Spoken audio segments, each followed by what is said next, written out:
اللہ اس گناہ کو نہیں بخشے گا کہ کسی کو اس کا شریک بنایا جائے، اور اس کے سوا اور گناہ جس کو چاہے گا بخش دے گا، اور جس نے اللہ کے ساتھ شریک بنایا تو بے شک وہ رستے سے دور جا پڑا۔ یہ لوگ اللہ کے سوا جو پرستش کرتے ہیں تو کچھ دیویوں کی، اور پکارتے بھی ہیں تو شیطان سرکش ہی کو، جس پر اللہ نے لعنت کی ہے، اور وہ اللہ سے کہنے لگا میں تیرے بندوں سے غیر اللہ کی نیاز دلوا کر مال کا ایک مقرر حصہ لے لیا کروں گا، اور ان کو گمراہ کرتا اور انہیں امیدیں دلاتا رہوں گا، اور یہ سکھاتا رہوں گا کہ جانوروں کے کان چیرتے رہیں، اور انہیں سمجھاتا رہوں گا، تو وہ اللہ کی بنائی ہوئی صورتوں کو بگاڑتے رہیں گے۔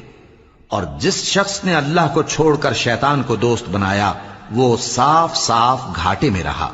وہ ان کو وعدے دیتا ہے اور امیدیں دلاتا ہے، اور جو کچھ شیطان انہیں وعدے دیتا ہے وہ دھوکہ ہی دھوکہ ہے۔ ایسے لوگوں کا ٹھکانہ جہنم ہے، اور وہ وہاں سے کوئی راہ فرار نہیں پا سکیں گے۔ اور جو لوگ ایمان لائے اور نیک کام کرتے رہے ان کو ہم بہشتوں میں داخل کریں گے جن کے نیچے نہریں جاری ہیں، وہ ہمیشہ ہمیشہ ان میں رہیں گے۔ یہ اللہ کا سچا وعدہ ہے، اور اللہ سے زیادہ بات کا سچا کون ہو سکتا ہے؟